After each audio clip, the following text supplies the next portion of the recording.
Assalamualaikum warahmatullahi wabarakatuh. Perkenalkan, nama saya Ilma Amalia dengan NIM 81142216. Video ini dibuat untuk memenuhi tugas ujian akhir semester mata kuliah pendidikan anti korupsi.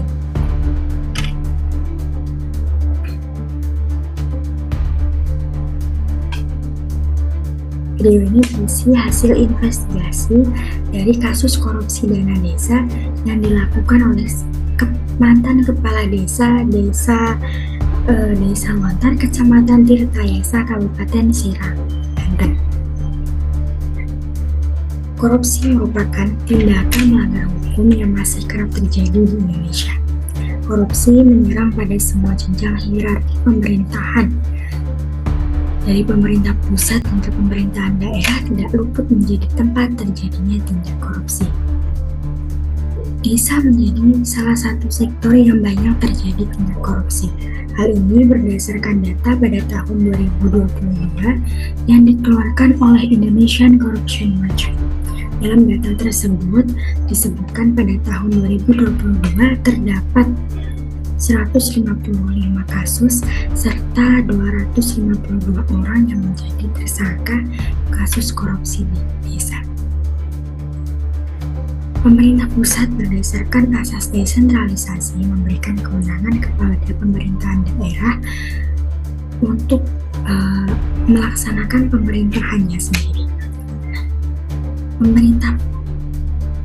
Pemerintahan tersebut termasuk di dalamnya pembangunan. Nah, pemerintah pusat tidak hanya memberikan kewenangan saja, melainkan juga memberikan suntikan anggaran kepada pemerintahan daerah dalam menjalankan pemerintahannya. Salah satu suntikan dana itu berupa dana desa. Dana desa setiap tahunnya diberikan kepada desa itu berkisar antara ratusan juta rupiah hingga miliaran rupiah per tahun.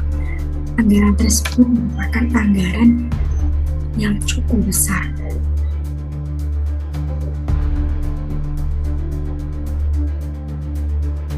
Anggaran yang tidak sedikit itu untuk pembangunan desa kemudian menjadi penyebab akan maraknya korupsi dalam pemerintahan desa.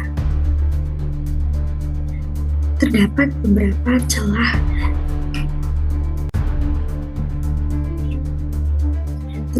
beberapa titik celah yang biasa dimanfaatkan oleh pemerintahan desa untuk mengkorupsi dana desa. Yang pertama yaitu dalam proses perencanaan. Yang kedua dalam proses perencanaan pelaksanaan, seperti adanya nepotisme serta proses perencanaan yang tidak transparan kepada masyarakat. Yang ketiga yaitu dalam proses pengadaan barang dan jasa. Dalam konteks penyaluran dan pengelolaan dana desa, seperti halnya markup, fiktif, dan juga ketidaktransparansinya dalam proses pengadaan barang serta jasa. Kemudian yang keempat adalah proses pertanggungjawaban, serta yang terakhir adalah dalam proses monitoring serta evaluasi. Selanjutnya terdapat berbagai macam modus dari korupsi yang dilakukan oleh modus-modus tersebut antara lain seperti penggelembungan dana atau markup. Penggelembungan dana ini biasa dilakukan dalam kegiatan pengadaan barang serta jasa. Kemudian yang kedua ada penyalahgunaan anggaran untuk digunakan dalam urusan pribadi dari perangkat desa atau pemerintahan desa. Kemudian adanya proyek fiktif. Yang keempat adanya tidak sesuai dengan volume kegiatan yang dicanangkan. Yang kelima adalah laporan palsu. Satu kasus korupsi yang dilakukan oleh kepala desa yang terjadi di Desa Lontar, Kecamatan Tirtayasa, Kabupaten Serang, Banten. Desa Lontar di Kabupaten Serang. Oleh jaksa penuntut umum dituntut 6 tahun penjara terkait korupsi dana desa. Uang dana desa yang dikorupsi oleh Aklani ini hampir menyentuh angka 1 miliar, yaitu sejumlah 925 juta rupiah. Uang dana desa yang dikorupsi ini digunakan untuk kepentingan pribadi. Salah satunya yaitu untuk melakukan karaoke yang dilakukan bersama beberapa perangkat desa lainnya. Jaksa penuntut umum dalam tuntutannya mengatakan terdakwa Arklani dinilai terbukti bersalah melakukan korupsi dana desa tahun 2020. Ia dinilai bersalah sebagaimana pasal 2 ayat 1 Undang-Undang Tindak Pidana Korupsi.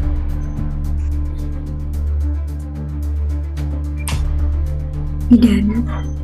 Jaksa penuntut umum menjatuhkan pidana terhadap terdakwa Arklani berupa pidana penjara selama 6 tahun dan denda Rp250 juta subsidi 3 bulan kurungan. Ia juga dituntut dengan pidana tambahan berupa uang pengganti Rp988 juta lebih. Nilai itu dikurangi dengan Rp198 juta dari hasil pengembalian kerugian negara dari saksi Mumun Muhyiddin dan telah disetorkan ke kas desa.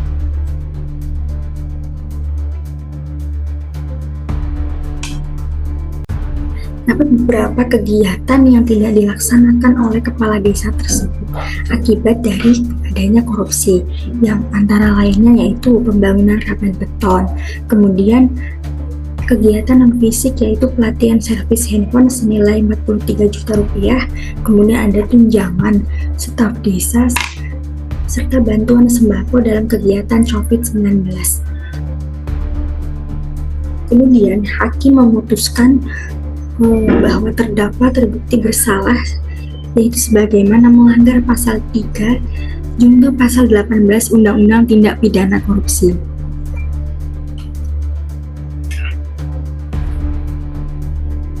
Sehingga hakim menjatuhkan pidana